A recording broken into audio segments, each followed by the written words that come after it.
Hello everyone, welcome है आप सभी का डिसेंट कोडर्स यूट्यूब चैनल पर। आज हम सीएसएस में पढ़ने जा रहे हैं ओवरफ्लो प्रॉपर्टी।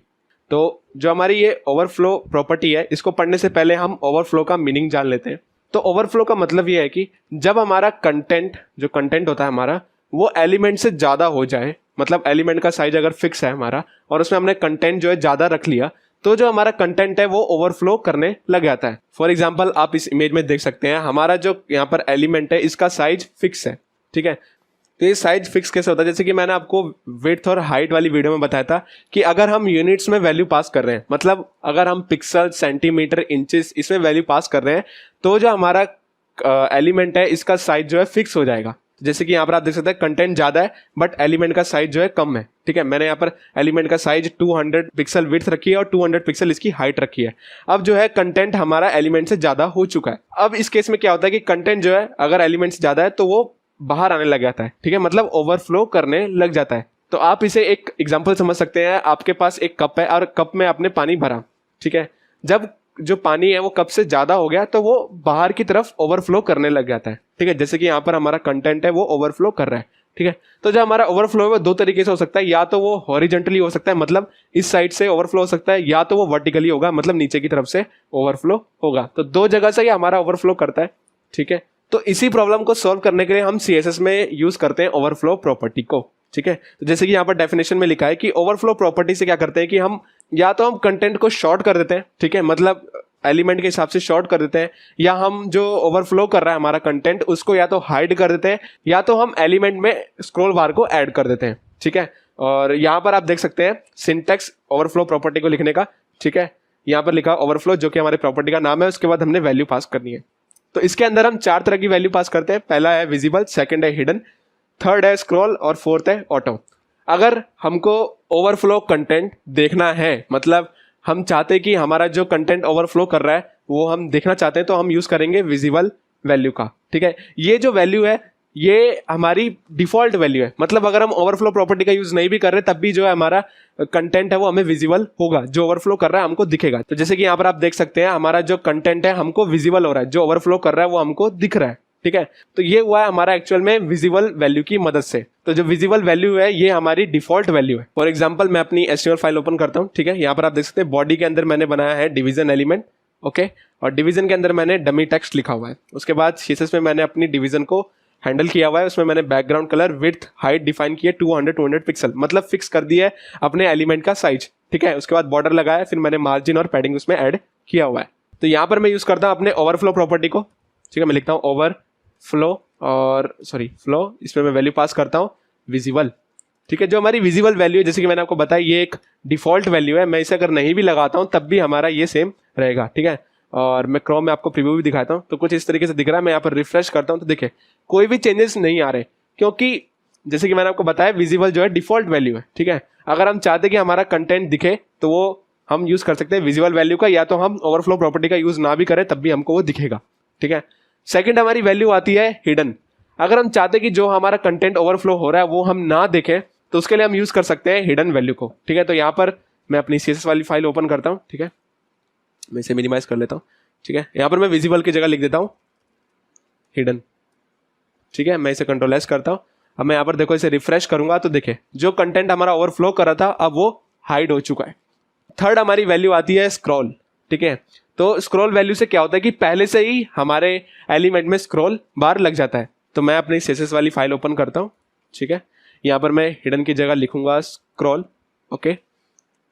इसे कंट्रोल एस करता हूँ, यहाँ पर मैं इसे रिफ्रेश करूंगा तो यहाँ पर आप देख सकते हैं ये हॉरिजॉन्टली और वर्टिकली हमारा स्क्रॉल बार लग चुका है। तो स्क्रॉल वैल्यू से क्या होता है कि पहले से ही हमारा स्क्रॉल बार लग जाता है, भले ही कंटेंट कम हो या ज्यादा हो। अभी फिलहाल हमारा कंटेंट ज्यादा है तो यहाँ पर आपको स्क्रॉल बार दिख रहे हैं, ठीक है। अगर मैं यहाँ पर कंटेंट को कम भी कर दूं तो यहाँ से मैं इसको इतना कट कर देता हूँ, ठीक है, और इसे कंट्रोल एस करता हूँ। यहाँ पर देखो मैं इसे रिफ्रेश करूंगा तो देखिए कंटेंट हमारा अब ओवरफ्लो नहीं कर रहा है, बट फिर भी हमको यहाँ पर स्क्रॉल बार देखने को मिल रहे हैं। तो ये मिल रहा है हमको स्क्रॉल वैल्यू की मदद से।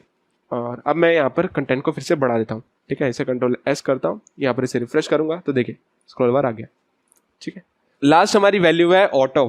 तो ये जो हमारी ऑटो वैल्यू है ये हमारी स्क्रॉल से काफी मिलती जुलती है, ठीक है। इससे भी हमारे स्क्रॉल बार एड अप हो जाते हैं, बट इनके बीच में एक माइनर सा डिफरेंस है, ठीक है। मैं जैसे कि यहाँ पर अपनी CSS फाइल को ओपन करता हूँ और यहाँ पर मैं लिखता हूँ ऑटो।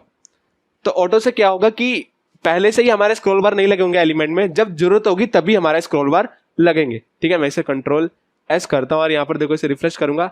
अभी आप देख सकते हैं पहले हॉरिजॉन्टली हमको स्क्रॉल बार दिख रहा था, बट अब नहीं दिख रहा, क्योंकि यहाँ पर हमको हॉरिजॉन्टली जरूरत नहीं पड़ रही, क्योंकि टेक्स्ट जो है वो वर्टिकली हमारा ओवरफ्लो कर रहा था। फॉर एग्जाम्पल मैं इसे हटा दूँ, ठीक है, और इसे कंट्रोल S करता हूँ, यहाँ पर मैं इसे रिफ्रेश करूंगा तो देखिए वर्टिकली हमारा जो है कंटेंट ओवरफ्लो कर रहा है। ठीक है, अब मैं यहाँ पर फिर से ओवरफ्लो प्रॉपर्टी का यूज कर रहा हूँ और इसमें वैल्यू पास कर रहा हूँ ऑटो। इसे कंट्रोल S करता हूँ, यहाँ पर देखो इसे मैं रिफ्रेश करूंगा तो सिर्फ वर्टिकली हमारा जो है स्क्रॉल बार ऐड हो रहा है।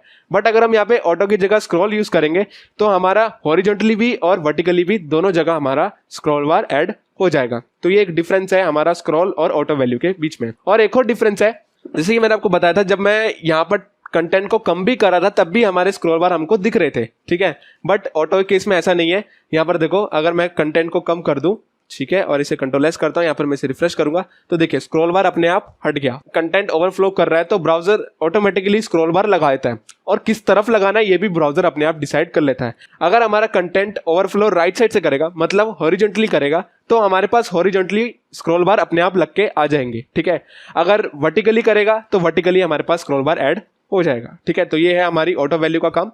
तो ये जो हमारी ओवरफ्लो प्रॉपर्टी है 3 तरह की है। एक तो खुद ओवरफ्लो हो गई, उसके बाद आता है हमारा ओवरफ्लो X, और थर्ड आता है हमारा ओवरफ्लो Y। ठीक है, अगर हमको दोनों साइड हैंडल करने हो, मतलब हॉरिजॉन्टली भी और वर्टिकली भी हमको हैंडल करना हो और एक ही तरीके से हैंडल करना हो, तो हम यूज कर सकते हैं ओवरफ्लो प्रॉपर्टी का। जैसे कि मैंने अभी आपको दिखाया, हम ओवरफ्लो प्रॉपर्टी का यूज कर रहे थे। ठीक है, तो क्या हो रहा था कि दोनों साइड का हैंडल हो रहा था। फॉर एग्जाम्पल मैं यहाँ पर टेक्स्ट की जगह इमेज लगाता हूं, तो मैं इमेज क्यों लगा रहा हूं, बेसिकली क्या होता है कि हमारा जो टेक्स्ट है वो कभी भी हॉरिजॉन्टली ओवरफ्लो नहीं करता, मोस्ट ऑफ केस में नहीं करता। ये मोस्ट ऑफ केसेस में हमारा वर्टिकली ही ओवरफ्लो करता है, इसलिए मैं यहाँ पर टेक्स्ट की जगह इमेज लगा रहा हूँ। ठीक है, क्योंकि इमेज का अगर विड्थ ज्यादा होगा तो वो हॉरिजॉन्टली भी हमारा ओवरफ्लो कर सकता है। ठीक है, तो यहाँ पर मैं इमेज लगा रहा हूँ। ठीक है, यहाँ पर मैं यूज करूंगा SRC एट्रीब्यूट का, और इसमें मैं अपनी इमेज का नेम दूंगा। ठीक है, तो मैं यूज कर रहा हूँ nature1.jpg, और इसके बाद मैं इनलाइन CSS का यूज करके अपनी इमेज का विड्थ और हाइट में यहाँ पे डिफाइन कर देता हूँ। ठीक है, मैंने विड्थ दे दी इमेज को 300 पिक्सल। ठीक है, और हाइट दे देता हूँ 300 पिक्सल। ठीक है, तो मैंने अपनी इमेज की हाइट और विड्थ रख दी है 300 पिक्सल, जबकि हमारे डिव एलिमेंट की विड्थ और हाइट कितनी है 200 पिक्सल, मतलब इमेज की विड्थ और हाइट ज्यादा है। ठीक है, तो इसका मतलब क्या होगा कि जो हमारी इमेज होगी वो हॉरिजॉन्टली भी ओवरफ्लो करेगी और वर्टिकली भी ओवरफ्लो करेगी। मैं इसे कंट्रोल S करता हूँ और इसे मिनिमाइज करता हूँ, तो यहाँ पर आप CSS में देख सकते हैं मैंने ओवरफ्लो प्रॉपर्टी का यूज किया है। ठीक है, तो जैसे कि मैंने आपको बताया, ओवरफ्लो प्रॉपर्टी से दोनों साइड का हम एक ही बार में हैंडल कर सकते हैं, मतलब हॉरिजॉन्टली भी और वर्टिकली भी। मैं यहाँ पर देखो रिफ्रेश करूंगा तो यहाँ पर आप देख सकते हैं दोनों साइड ही स्क्रॉल बार लग चुके हैं। ठीक है, अगर आप चाहते हो कि आपकी जो इमेज है वो सिर्फ हॉरिजॉन्टली उसमें स्क्रॉल बार ऐड हो, ठीक है, और वर्टिकली कोई भी स्क्रॉल बार उसमें ऐड ना हो, तब आप यूज करेंगे अपनी ओवरफ्लो X और ओवरफ्लो Y प्रॉपर्टी को। तो X प्रॉपर्टी से आप हॉरिजॉन्टली जो ओवरफ्लो कर रहा है उसको हैंडल करेंगे, और ओवरफ्लो Y प्रॉपर्टी से जो वर्टिकली हमारा ओवरफ्लो कर रहा है उसको हैंडल करेंगे। ठीक है, तो यहाँ पर मैं अपनी CSS फाइल में यहाँ पे लिखता हूँ ओवरफ्लो X ऑटो। इसका मतलब कि हॉरिजॉन्टली अगर हमारा कंटेंट ओवरफ्लो कर रहा है तो वहां पर स्क्रॉल बार ऐड हो जाए। ठीक है, और मैं यहाँ पर उसके नीचे लिखूंगा ओवरफ्लो Y, और यहाँ पर मैं वैल्यू पास करता हूँ हिडन।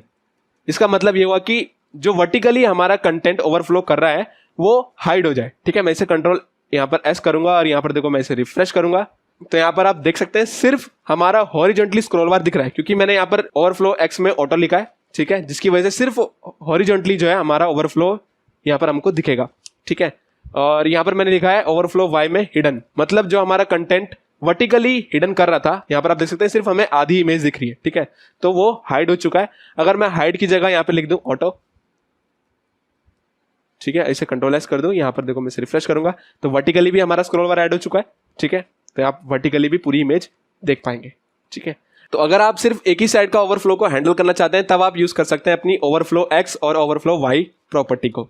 ठीक है, तो ये थी हमारी ओवरफ्लो प्रॉपर्टी। आई होप आपको ये टॉपिक क्लियर हुआ होगा, और अगर हुआ है तो प्लीज इस वीडियो को लाइक कीजिए और हो सके तो शेयर भी कीजिए। और अगर आपको कुछ डाउट है इस टॉपिक से रिलेटेड तो आप मुझसे पूछ सकते हैं, मैं क्लियर करने की जरूर कोशिश करूंगा। तो मिलते हैं अगली वीडियो में CSS की किसी नई प्रॉपर्टी के साथ। तब तक के लिए धन्यवाद।